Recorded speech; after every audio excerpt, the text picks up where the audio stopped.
que o que eu vou explicar para você talvez não seja do seu agrado, porque você tem uma crença popular na imortalidade natural da alma. Mas eu queria que você tivesse o coração aberto para que eu vou lhe apresentar biblicamente, se obviamente você é uma pessoa que dá crédito à Bíblia. A Bíblia apresenta uma visão diferente do que acontece com o ser humano após a morte. Primeiro de tudo, a Bíblia trata a morte como uma inimiga da humanidade. Em 1 Coríntios, capítulo 15, no versículo 54, diz assim, quando, porém, o que é corruptível se revestir da incorruptibilidade e o que é mortal de imortalidade, então se cumprirá a palavra que está escrita, a morte foi destruída pela vitória. A Bíblia diz que um dia a morte será definitivamente destruída. A morte não é uma amiga que possa, por exemplo, possibilitar com que você e eu estejamos num plano superior. A Bíblia apresenta a morte como um inimigo que Deus tem que destruir para que as pessoas possam tornar a viver. Quando você vai para o relato de Gênesis, você percebe que a morte passou a existir como resultado do pecado, de uma alienação, de um afastamento de Deus, que é a fonte de vida. E logo que Adão pecou, e tornou-se mortal, no verso 19 de Gênesis 3, é dito assim: com o suor do seu rosto você comerá o seu pão, até que volte à terra, visto que dela foi tirado, porque você é pó e ao pó voltará. Deus não prometeu para Adão que ao Adão morrer, o seu espírito ou alma iria para um plano superior ou um plano inferior, que seria o inferno, de acordo com alguns. Pelo contrário, Deus ensinou para Adão que logo após a morte, ele iria voltar para o pó da terra, que é de onde Deus fez a estrutura, Deus fez o corpo humano. E para tornar isso ainda mais claro para nós, aqui nos versos 22 e 23, para reforçar que o ser humano não possui uma parte dele imortal depois da morte, diz o texto de Gênesis 3, 22. Então disse o Senhor Deus, agora o homem se tornou como um de nós, conhecendo o bem e o mal. Não se deve, pois, permitir que ele tome também do fruto da árvore da vida e o coma e viva para sempre. Por isso o Senhor Deus o mandou embora do jardim do Éden para cultivar o solo do qual fora tirado.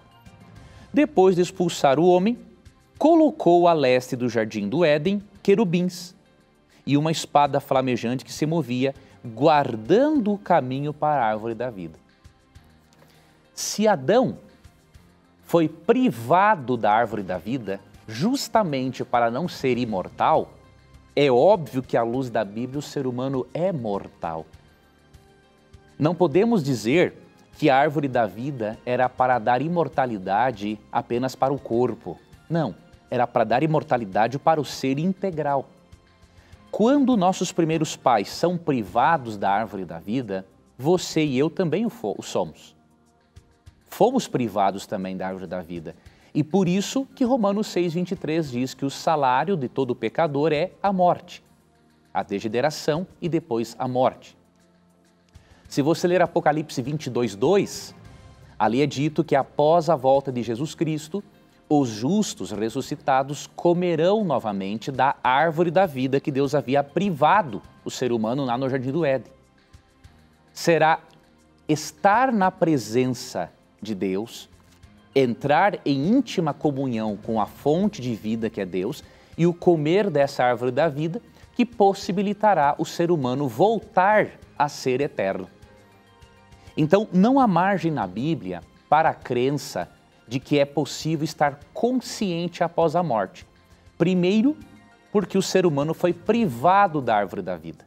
Segundo, a Deus não prometeu que o homem iria para um plano superior, mas para o pó da terra.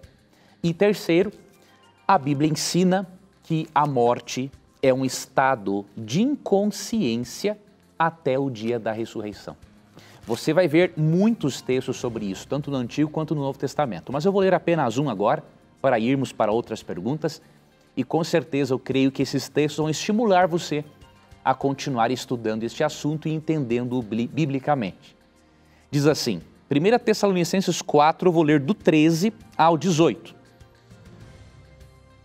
Diz assim, irmãos, não queremos que vocês sejam ignorantes quanto aos que dormem. Veja, aqui é usada a metáfora do sono para demonstrar também o estado da pessoa durante a morte. Diz que as pessoas mortas estão dormindo. Para que não se entristeçam como os outros que não têm esperança. Se cremos que Jesus morreu e ressurgiu, cremos também que Deus trará mediante Jesus e com ele aqueles que nele dormiram. Aqui ele está dando uma garantia. Se Jesus morreu e ressurgiu, aqueles que morreram em Cristo também vão ressurgir. Ele está dizendo o seguinte, a morte é um sono, é um descanso, mas não é o fim de tudo. Cristo venceu a morte e adquiriu o direito legal de dar a vida eterna a todo aquele que crer na morte e ressurreição de Cristo. E aí ele continua. Verso 15. Dizemos a vocês, pela palavra do Senhor, que nós, os que estivermos vivos, os que ficarmos até a vinda do Senhor, certamente não precederemos os que dormem. Veja, dormem novamente, viu?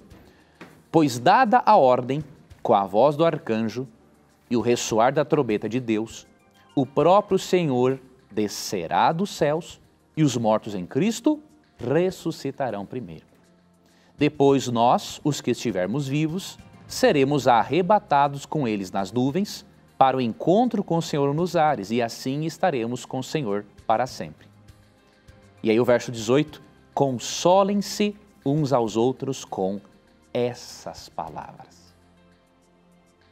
Você percebeu a sequência? Primeiro, Paulo diz que os mortos estão dormindo. Segundo, ele diz que a morte e ressurreição de Cristo é a certeza da ressurreição dos mortos. Terceiro, ele indica que quando Cristo voltar, os mortos serão ressuscitados, os vivos transformados.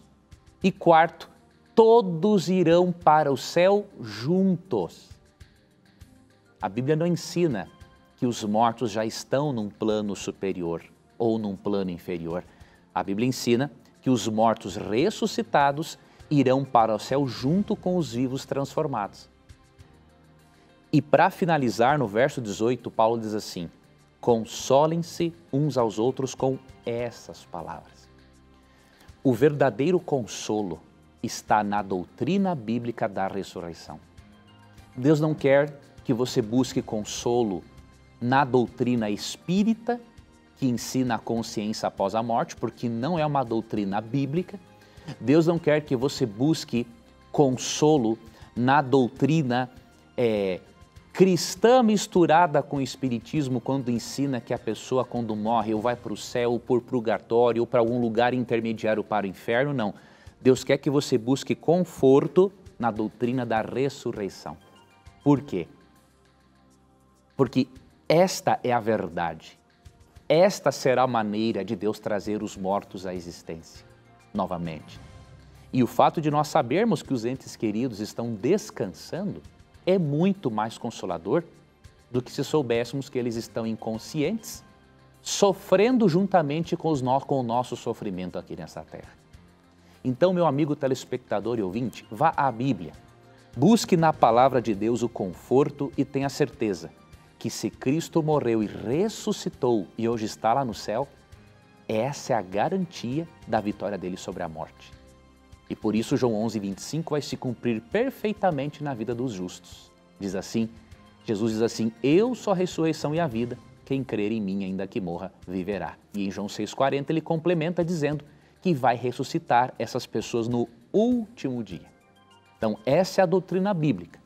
Sei que você aprendeu de forma diferente na sua igreja ou dentro do seu contexto social, mas vá à Bíblia e você vai, com a ajuda de Deus, mudar a sua crença para uma crença melhor, porque é a verdade ensinada por Deus.